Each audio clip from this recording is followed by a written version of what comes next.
All right, Ben. Place. Yes. Yeah. Happy man. Good boy. Place. Good. Yes. Yeah. Good job, buddy. All right. This might be kind of a long video because we're going to start going over a lot of stuff, including the e-collar at the end. I just want to do a quick refresher, make sure he was good on place. So now, a lot of stuff we've been working on is the leash walking skills. So teaching him leash walking patterns of how to maintain the position on our left-hand side. So whenever I say heel and I start walking forward, I want him to be kind of in this little back pocket. If I need to suddenly make a direction change or speed up or slow down, he's in the perfect spot to be able to see my legs and then follow that change. So a lot of this early walking pattern stuff was just about kind of shaping where I'd like him to walk. So this is what this looks like. If I cue him into position, I'm going to start here. He's on my left and I'm going to start just turning away from him. If as I turn around these corners, I feel my leash go taut, meaning he's out of position and starting to walk away from me or getting distracted by something here, I will activate my leash, kind of just like that, giving little taps to bring him back into that position. The idea is I'm always trying to lead the pace and the direction, and if we're out on a walk and he starts to race forward, I can just flip the script, turn and walk in the opposite direction, and then suddenly the picture he always sees is he's late and he needs to catch up to me. What I want to avoid is what a lot of people get caught up in, is when your dog is kind of out in front of you and you're just pulling the leash back and they're continuing to pull you forward. Instead of doing that, instead of just yanking on the leash, think about what your body's doing. So if they're out in front of you, turn away and continue to walk. If they still are, pulling the leash in the opposite direction, it's going to be much clearer to them when they finally check in and see your back turned and go, oh shoot, I should, catch up with mom or dad. Visually, it just makes a lot more sense that you're using the leash to get them to walk with you versus if you were just trying to crank them back, okay? So this is what we first started with. A lot of this, just not going a whole lot and just using our leash to kind of tap him back into that position. And then we started adding in inside turns. So instead of turning away from him, I turn in towards him and expect him to kind of maneuver his body around me as I make this turn. He almost needs to back up a little bit. He's a long, tall dog. So making sure that he's, again, lingering back enough to remain out of my way if I need to make a sharp left-hand turn. Now he's in that sweet spot where he's always ready for me to either turn left or turn right, like that. Good job, buddy. So a lot of this is kind of like keeping him on his toes. That if I say heel, it's not always just going to be me walking in a straight line. Like sometimes I'm going to start veering and turning and going around big distractions. I need him, good job, buddy. I need him to learn how to maintain that position as things get more and more complicated. But starting out with these very simple turning away from him, a little tap on the leash if you need it, turning into him, using your own body to kind of pressure him away. And then the last thing we can add into this is speed changes. So if I speed up a little bit, he has an opportunity to either speed up with me, which if he does, beautiful, that's what we're looking for. But if he doesn't, you can use the leash to encourage him back into that space. And then vice versa. Say you're walking with him and you're like, it's going well. I think he's healing with me. Try slowing down. If as you're walking, and then you start to slow way down, if he gets out of position and just races forward, it's a clear indicator that he wasn't actually with you. He was just guessing very well. So now with the changes in our speed, he again has to be kind of on his toes. They might turn right, they might turn left, they might speed up, they might slow down. Their legs are going crazy now. And what this does is keeps his focus more on you. Okay? So, healing in a nutshell. It's all about your body changing, turning directions, getting them more in that following state of mind. Now, layering in the e-collar to this process. I actually want to switch gears to the place command for that. Free. So we've done a little bit of this, but this is still relatively new to him. And all we're going to start doing, the easiest way I like to think about this, is anytime I'm using my leash, I'm also going to start layering the e-collar in on top of it. So with the place command, it's something he knows very well. I'm going to cue the place command. I'm going to turn my leash pressure on. At the same time, I'm going to start tap, tap, tap, kind of like a metronome on my e-collar. I'm using one of mine just because his was charging. As we're doing that, I'm keeping an eye out for how he's responding. I'm starting, obviously, pretty much as low as I possibly can. And then if I notice at that rep, he's just kind of like, I don't feel anything, or just ignoring it, I'm going to go up a little bit. I'm looking for what I call perception, where the dog kind of does a little thing like that, or they start to look around like, was that a fly? Was there a bug in my fur? Generally, there's some kind of indicator that the dog is feeling it. And then at that point, I'll go just a hair lower, and we continue to work at that low level, pairing the e-collar with the leash. If I cue place, my pressure turns on. I'm guiding both e-collar and leash pressure at the same time. And then as soon as he gets there, all of my pressure turns off. So I'm just mimicking each other. As I continue to repeat this, I'm going to try and use my leash less. So I'm focusing more on just the e-collar to send him into position.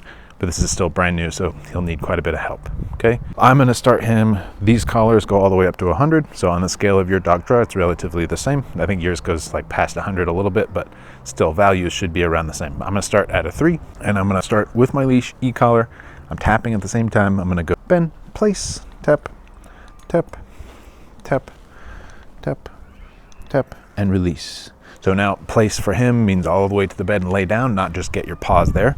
And I'm tapping kind of like a consistent metronome rhythm. And I didn't see, any crazy adverse jumps or like, what the hell is that? I don't even think he felt it at that rep. So I'm going to go from a 3 just up to a 4 and then rinse and repeat that process. I'm using the e-collar and the leash to kind of push him to the bed. Ben, yes, yeah, handsome boy. Rinse and repeat on a 4. Ben, place, tap, tap, tap, tap, tap, tap, oop, and oop, almost, tap, tap, and off. There you go. Yes, yeah, good boy. I'm gonna go from a 4 to a 5. Ben, place, tap, tap, tap, tap, tap. Oh, did you see that? Tap, tap, tap, tap. So here I'm continuing, beautiful. I was continuing to tap and using my leash at the same time, and as soon as he flattened, all the pressure goes away. Good boy, and we can mark and reward. Did you see there's a tiny little moment where as I'm tapping, he went, it's like he definitely felt something here. And at a 5, which is, crazy low for a dog this big, and we're gonna stay at this 5 as we just rinse and repeat this. If I start to notice that he starts to like do any big winces, we can go down, but I imagine at a 5 we'll be fine here. Yes, yeah. And the game becomes bend, place, tap, tap, tap, teaching him that, hey, this e-collar pressure is now synonymous with my leash. As soon as I get to the bed and lay all the way flat, that's when that pressure will turn off, and off right there. So I'm using quite a bit of leash still. I'm even luring him a little bit with the food to be very clear with what I'm asking. Yes, but the e-collar pressure stays on, so I'm still at a 5. Tap, tap, tap, tap, tap, tap, tap. I'm continuing to tap here. I want him to flatten all the way down. Tap, tap, and release right there. Good.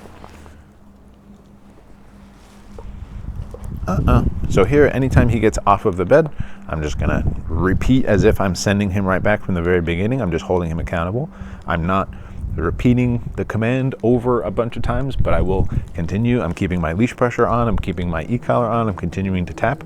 And this is also a moment where I'm kind of like checking out what the dog is doing. As I'm continuing to tap here, he's just like looking around. Doesn't seem like that big a deal. There's no big jumps. He's actually getting more interested in a sound he's hearing up the driveway. So I'm gonna go up just ever so slightly. I'm at a 7 now. Tap, tap, tap, tap, tap, and off. There you go.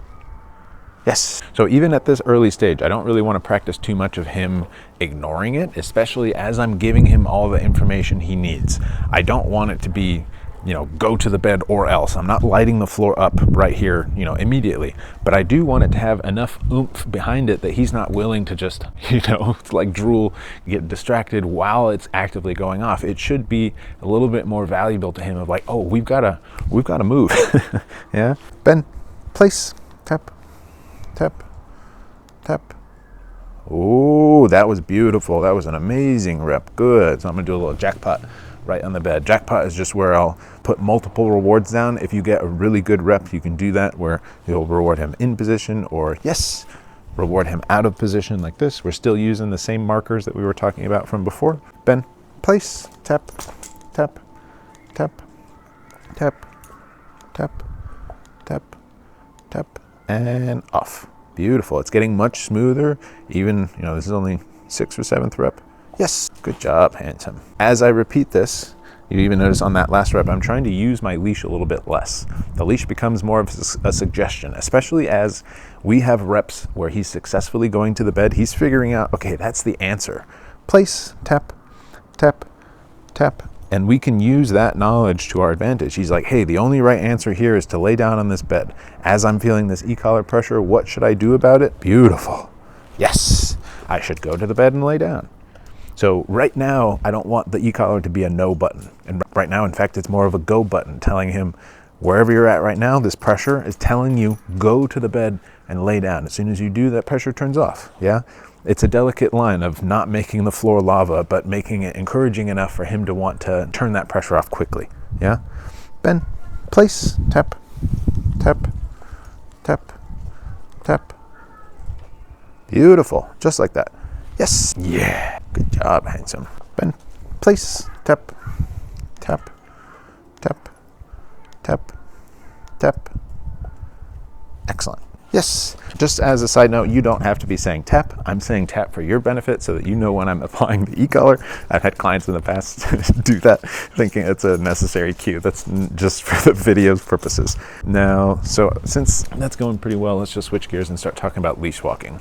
And this is something he's a little bit more familiar with. I've done more leash walking e-collar stuff with him because this is pretty simple. And you saw his leash walking was actually pretty darn good.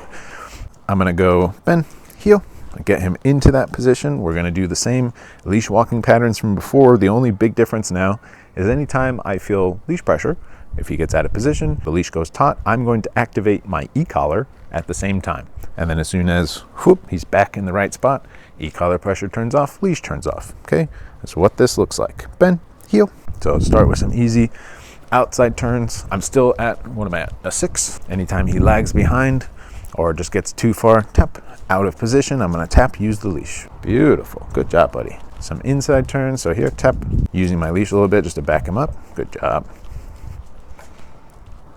Aha, so much better, dude. Excellent. Tap, tap, tap, guiding him all the way back into that heel position. So he's just a little bit too far, and I can reset as if I'm kind of reissuing the command from the very beginning. So now these are your options. Say you're out on a walk, you got him on the e-collar, he's in the heel command, and a dog is walking by, and he's about to have a big reactive moment. Change your body, change your directions, turn, walk away from him. If the dog's up there and he turns with you, beautiful. You don't have to do anything. He's choosing to stay in that heel position and disengage. But if he doesn't, this is the perfect opportunity for, as you're turning, he's locked on the other dog, I'm just going to walk in the other direction, tap on the e-collar, and then wait for him to come back to this where their leash is loose. If in that moment he ignores you and is like, you know what, barking at a dog right now is worth feeling the e-collar at a 6. He's like, I can do that all day. That's where we can start to experiment with rising from whatever level we were at when we're learning this in our driveway to now at a level that's more appropriate for, say, like a park, walking past other dogs where there's a lot more distractions and smells and things going on, okay? But things from here on out should get a lot simpler. This is the most information-dense video that I'll probably put together for you. And now the biggest thing that we're going to be doing with him is just getting him out and about and more exposed to things. Now that he's more comfortable with me, I've definitely seen him start to lunge a little bit more.